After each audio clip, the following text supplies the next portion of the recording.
पांचवा पिन है। देखिए, आप देखिए।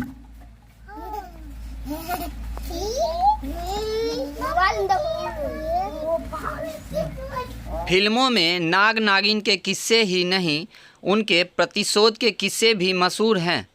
रियल लाइफ की यह कहानी बेगूसराय में लाइफ में सामने आई है, जो इन दिनों लोगों के बीच चर्चा का विषय बना हुआ है। दरअसल यह पूरा मामला बरौनी प्रखंड के हरपुर गांव की है, जहां बीती रात सुमित कुमार नामक किशोर को एक सांप ने डस लिया, जिसे लोगों ने इलाज के लिए सदर अस्पताल में भर्ती कराया है।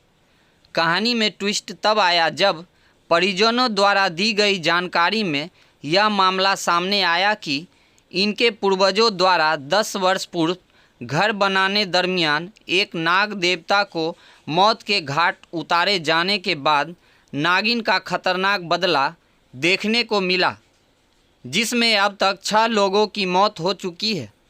वहीं कई लोग सांप के काटे जाने से जख्मी हो गए। इस सांप की खासियत यह है कि हर 11 महीने के बाद वो किसी न किसी को अपना शिकार बना लेता है। इस पूरी कहानी में सबसे खास बात यह है कि इसी नागिन के काटने से घायल एक बच्चा बिल्कुल सांप की तरह हरकत कर रहा है, जिसका इलाज सदर अस्पताल में चल रहा है। फिलहाल लोगों ने उस खतरनाक नागिन को पकड़ लिया है और उसकी पूजा अर्चना कर सांप से अपनी गलतियों को माफ़ कर देने की प्रार्थना कर रहे हैं। वहीं डॉक्टरों का कहना है कि सांप के काटने के बाद कई तरह के लक्षण होते हैं, पर इस तरह का लक्षण कम ही देखने को मिलता है। वहीं इस कहानी में कई ट्विस्ट है। दरअसल आज से तकरीबन 10 वर्ष पूर्व उनके घर में ही पूर्वजों के द्वारा मकान बनाने के दौरान एक नाग को लोगों ने बेरहमी से मार डाला और लोग इसे भूल गए। पर सांप को मारने वाले 3 लोग 3 महीने के अंदर जैसे तैसे एक के बाद एक मरते चले गए। लोगों ने इसे महज एक संयोग समझा, पर जैसे जैसे बीतता गया वैसे वैसे नागिन ने अपना बदला लेना शुरू किया। बताया जा रहा है कि जिस घर को बनाने के चक्कर में सांप को लोगों ने मौत के घाट उतार दिया गया था, उस घर में सांप ने 2 महिला और 1 पुरुष को डस लिया, जिससे उसकी मौत हो गई। वहीं यह सिलसिला आगे बढ़ता गया और सांप ने इसी परिवार के 2 अन्य लोगों को भी अपना निशाना बनाया, पर यह दोनों अभी जीवित हैं। अब इस बात से परिवार के साथ साथ पड़ोस के रहने वाले लोग भी आश्चर्यचकित हैं कि आखिर सांप के द्वारा सिकंदर दास के परिवार के सदस्यों को ही क्यों निशाना बनाया जा रहा है। बताते चले कि हर 11 महीने में सांप किसी न किसी को अपना निशाना बनाता रहता है। इसी सिलसिले में एक बार फिर इस सांप ने एक बच्चे को उस वक्त डस लिया जब बच्चा रात्रि में अपने भाई के साथ बिस्तर पर सोया हुआ था। एक बार फिर से सांप के डसने की खबर से पूरा परिवार जाग गया और सांप की खोजबीन शुरू हुई तो सांप घर में ही छिपा हुआ पाया गया। घटना से नाराज लोगों ने सांप पर प्रहार किया, जिससे सांप बुरी तरीके से घायल हो गया, जिसके बाद लोगों ने उस सांप को पकड़ लिया। वहीं गंभीर हालत में लोगों ने बच्चे को अस्पताल में इलाज के लिए भर्ती कराया गया, जहां बच्चे की हरकत को देखकर हर कोई सन्न रह गया। घायल अवस्था में बच्चा बिल्कुल सांप की तरह जीभ निकालता है, सांप की तरह ही आवाज़ निकालना और शरीर को ठीक उसी सांप की तरह ही ऐंठता है। बच्चे की इस हरकत को देखकर लोग परेशान हैं। इस घटना के सामने आने के बाद लोग जहां नाग नागिन की कहानी की दुहाई दे रहे हैं, वहीं दिन रात नाग से अपनी गलतियों की क्षमा याचना करते हुए मंदिरों में भी पूजा अर्चना करने में जुटे हुए हैं। परिवार के लोग बताते हैं कि जब उनका बच्चा ठीक हो जाएगा छोड़ देंगे। इसके पहले परिवार के लोग जहां सांप को दूध पिला रहे हैं, वहीं सांप से क्षमा याचना कर रहे हैं। वहीं इस मामले में डॉक्टरों का कहना है कि सांप बहुत ही जहरीला है और इसके काटने से शरीर में कई तरह के लक्षण सामने आते हैं। सिविल सर्जन प्रमोद कुमार सिंह ने इस संबंध में बताया कि सांप के काटने से नर्वस सिस्टम में समस्या उत्पन्न हो जाती है, सांप के काटने। वहीं प्रमोद कुमार सिंह ने बताया कि जिस तरह का लक्षण बच्चे में है, इस तरह के लक्षण कम ही पाया जाता है। उन्होंने बताया कि बच्चे में जैसे जैसे विष घटेगा तो वैसे वैसे बच्चा स्वस्थ हो जाएगा। कुल मिलाकर आस्था और विज्ञान के बीच की इस कहानी में अब अगला नंबर किसका आएगा, यह देखने वाली बात है, या यह सिर्फ एक संयोग मात्र है।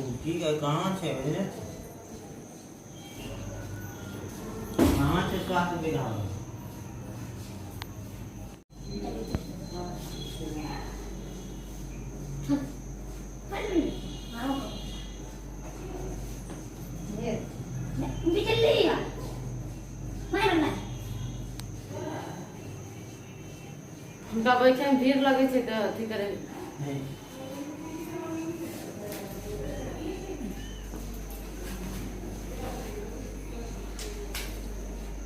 गोर पकड़न धर दवन मोबाइल।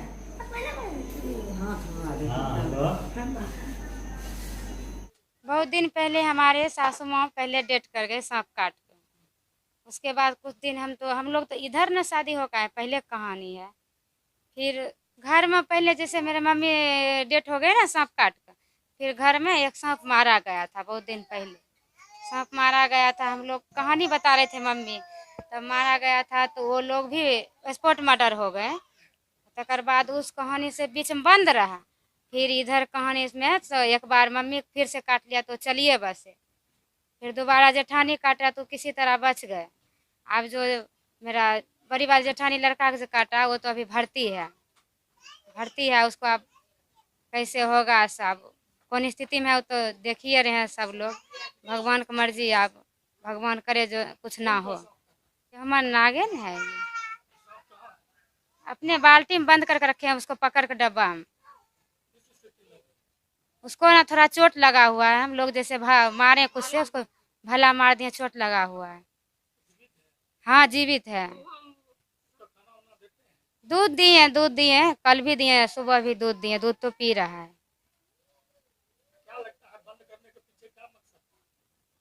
वही हमारा बच्चा सही हो जाएंगे, इसको बढ़िया से आराम से विदा कर देंगे, छोड़ देंगे कहीं जाके स्थिर से। हाँ भूल हुई, हम तो अपना गलती तो मानिए रहे हैं। वह मम्मी बताए तो हम लोग जाने जो घर में सांप मरा हुआ था। तो पहले वाली मम्मी थी तो उसको भी काट लिए लैहर में, उनको लैहर में काटे थे सांप तो वो ख़त्म हो गए। तब फिर दूसरे वाली मम्मी आए तो उनको भी काट लिए, तो उनको 2 बार काटे। एक साल पहले काटे अगला सावन में, तो बीच काटे तो ठीक हुआ। फिर दूसरा सावन में साल लगते हुए काटे थे तो उसमें मर गए। हाँ मर गए तो हम लोग को तो नहीं पता, उनको पैर में काटा था। खाना खा के थाली घर रखने गए थे तब काट लिया। तो उसके बाद तो हम तो नहीं हम लोग देखे क्या। उसके बाद दीदी को काटा तो हाँ मझली गोतनी को, हाँ तो उनको काटे तो वहाँ भगवती स्थान ले गए। तब वहाँ सदर में उनको भी 3 दिन बंद किए रखे, अति भर्ती रखे। तब उनको वहाँ से ठीक हुआ तब घर लाए। तब फिर बड़े वाले दीदी को लड़का को काट लिए, हाँ उनको भी काट लिए। तो उनको तो हम फोटो में अथी वहाँ से डॉक्टर से मांग रहे थे दिखाइए कौन सांप है, हम देखेंगे तभी हम दवाई छोड़ेंगे। तो नहीं देखने फोटो सांप से मोबाइल में आता था, तब उसको अथी भाला मारे, हल्का सा चोट लगा हुआ है सांप को, तब उसको सांप से फोटो खींचे तब वहाँ भेजे। तब वहाँ से बोले जो गहुमन है। अभी तो नहीं उतना ठीक कहाँ है, ठीक नहीं, बच्चा सदर में भर्ती है ना।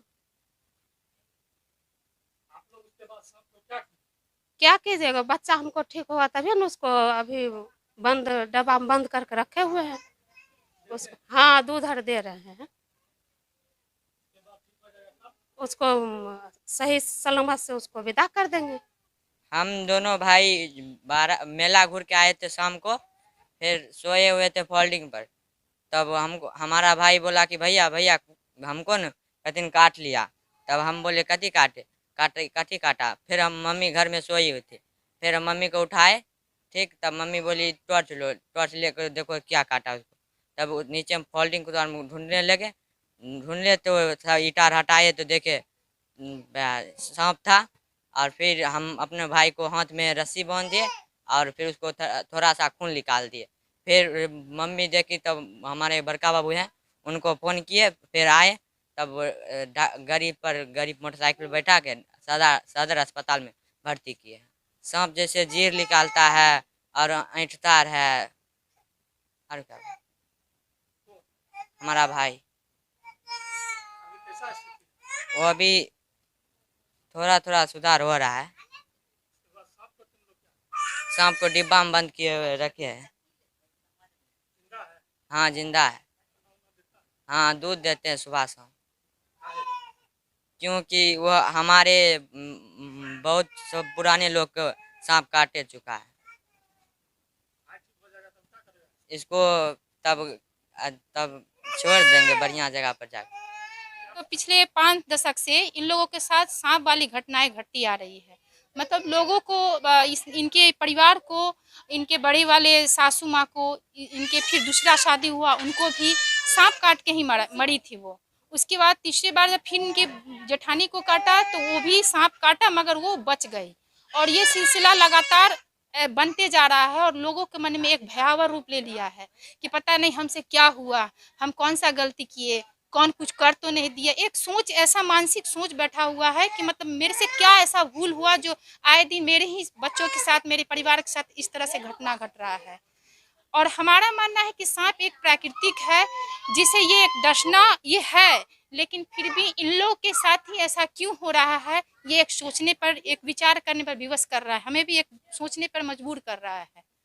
और उसके बाद बच्चे हमारे जो हैं, अभी जो सुमित को जो काटा है छोटे वाले बाबू का, वो 12 बजे रात में काटा है, जिसको काटने के बाद बच्चा नींद में था और उसे पता भी नहीं चला कि हमें क्या काटा है। तो बाद में जब इन लोग खोजबीन किए तो पता चला कि यहाँ पे सांप काट लिया। और सांप एक जगह नहीं 3 जगह काटा है वो हाथ में। और बच्चे बहुत सीरियस स्थिति में था, जिसे सदर हॉस्पिटल में उनको भर्ती कराया गया और वो अभी थोड़ा सुधार स्थिति में है। मतलब सुधार का मतलब है कि अभी भी नर्वस स्थिति में, मगर आंख खोल के इधर उधर अपना घूमता है, देखता है। सांप जो विष जैसे जैसे उसके नस के द्वारा जाता है और जैसे जैसे सांप अकड़ रहता है, उसी हिसाब से जो है वो वहाँ बच्चे जो है, जो विष जैसे जैसे शरीर में, इसका तो विष गया है, काटा तो इसका स्वाभाविक है, इसका विष गया है, तो उसी हिसाब से जैसे सांप यहाँ घूमता है, गुस्सा होता है, उसी तरह से हमारे बच्चे भी वहाँ कर रहे हैं। और जब तक उसका विष पूरी तरह से नहीं खत्म होगा तब तक बच्चों में, हमें लगता है जहाँ तक, सुधार होने की संभावना नहीं है। इन लोगों का मानना है कि हम सांप को बंद करके रखे हैं और जब मेरा बच्चा ठीक हो जाएगा हम अपनी गलती को माफ़ी मांग करके इनको स्थान जहाँ है वहाँ स्थान दे करके इनको विदा कर देंगे। कहीं ना कहीं इन लोग से, कहीं ना कहीं पूर्वज लोगों से गलती हुई है, इन लोगों से ना हुई हो, पहले आने वाले जो पहले वाले पूर्वज थे, हो सकता है इन लोगों ने कोई गलती की हो, या फिर वैसे जो नाग भगवान हैं, प्राकृतिक में नाग हैं, जिसे इन्होंने गलती से ही मार दिया, जो उसका प्रभाव अभी दिखने को मिल रहा है। हमारा पहले जो मम्मी थी उनको भी ऐसे सांपे काट कर डेथ हुई। फिर हमारा पापा दूसरे शादी किए, वो भी अगले साल ऐसे सांपे काट कर मतलब डेथ हो गए। हाँ, फिर इस साल फिर नागपंचमी के बाद हमारे बच्चे को काट लिया। हाँ, हमारे भावों को भी काटा था, यहीं सदर अस्पताल में एडमिट करवाए थे तो फिर सही हो गया था, सही है। हाँ, मानते हैं कुछ भी अगर भूल हुआ है हमसे, देवी देवता जो भी हैं, अगर गलती हो गया तो उनका बोलिएगा तो हम क्षमा मानते हैं। जो अगर हमसे गलती हो गया, छोटा बच्चा से माफ़ कर दीजिए। नाग पंचमी के दिन 10 बजे रात, 9 बजे रात में हम आए मेला देख के अपना। उसके बाद बच्चे खाना पीना खा के सोने गया, 2 बजे रात में बच्चे को काट लिया। अभी स्थिति दवा सुइया पड़ रहा है, अभी है थोड़ा नॉर्मल है, बातचीत करता है, कभी होश में रहता है, सही बोलता है, फिर जैसे कर रहा है वैसे ये कर रहा है, हाथ गोर फेंक रहा है। हाँ, जीभ निकाल रहा है, कभी को आँख इधर उधर करता है, सांपी के जैसा करता है। हाँ, सांप जैसा शरारती, बोलने भी थोड़ा लटपटाक बोलता है, साफ आवाज़ नहीं कभी सही बोलता है, कभी लगता आवाज़ मतलब बोलने में। हाँ, शरीर तो फेंकते रहता है पूरा, शरीर तो पूरा फेंकते रहता है। मेला देख के लिए तो खाना आर खा के सुतलै 10 बजे। 2 बजे राति में काटलकै तो उठेलकै मम्मी के किन काटि लेलकै। तो उठ के लिए देखलिए गने तो खून ब्लड बहे रहे ज़्यादा गने। उठलिए तो सब बिछौना बिछेने रहिए, फोल्डिंग लगेने रहिए, फोल्डिंग सब हटेलिए गने। वह तर में तब सांप बैठल रहे गने। तब एकरा फिर सदर यहाँ लग चल एलखन गने। तखन से फिर दवा चललै गने, फिर तखन से रहलै अथी, फिर वैसे ही हो जाइ छै, बोलै छै। हरकत साँपे नहीं करै छै, जैसे साँप करै छै जी निकालै छै अथी करै छै वैसे वैसे करै छै। गहुमन रह ई लगा के 4 आदमी भए गेल छै। 2गो सास काटलकै नहीं, एगो गोतनी काटलकै, एगो हमर बेटा छै लड़का ओकरा काटलक। साल मतलब सालो ने सास के लगलन इएह अथी में काटलक हन, इएह सावन में। फिर हमरा लड़का के काटि लेलकै। अब की भेलन नहीं भेलन सब वएह ने जानतै, सब वएह ने माफ करतनि घटी घटी से कैलियन आ नहीं कैलियन से। जिसको सांप ने काटा वो बच्चा है और उसकी मानसिक स्थिति उतनी मैच्योर नहीं है। और सांप बिल्कुल कोबरा ने काटा है, बहुत बड़ा कोबरा है। एडिक्वेट अमाउंट ऑफ पॉइजन उसके शरीर में ज़्यादा विष उसके शरीर में चला गया। तो विष का जो असर होता है वो नर्व्स को इरिटेट कर देता है, नर्व्स का फंक्शनिंग बंद हो जाता है, लकवा हो जा सकता है, घोंटने में दिक्कत हो सकती है, श्वास निकालने की जो मांसपेशियां होती हैं और उसमें लकवा का अंश हो जाता है, जिस वजह से कि आवाज़ में चेंज आ सकता है। और रोगी को ये एप्रीहेंशन कि अब हम बचेंगे नहीं, उसको एग्रेसिव बना देता है। तो अभी वो बच्चा का जो विष है पूरा तरह से न्यूट्रलाइज नहीं हुआ है। हमको लगता है 2-3 दिन और लगेगा, न्यूट्रलाइज हो जाएगा। बच्चा अब लगभग खतरे से बाहर है और हम लोग उम्मीद करें कि वो जल्द ही अच्छी हो जाए। कम आते हैं, मतलब जैसे छोटा बच्चा में, और वो एक बहुत बड़ा सांप काट लिया, वो भी बिल्कुल कोबरा है। वो मैंने देखा उसको कि वो बिल्कुल कोबरा है। नाजा जो कहलाता है, जो किंग कोबरा वो है। तो उसका विष का असर कुछ ज़्यादा ही है।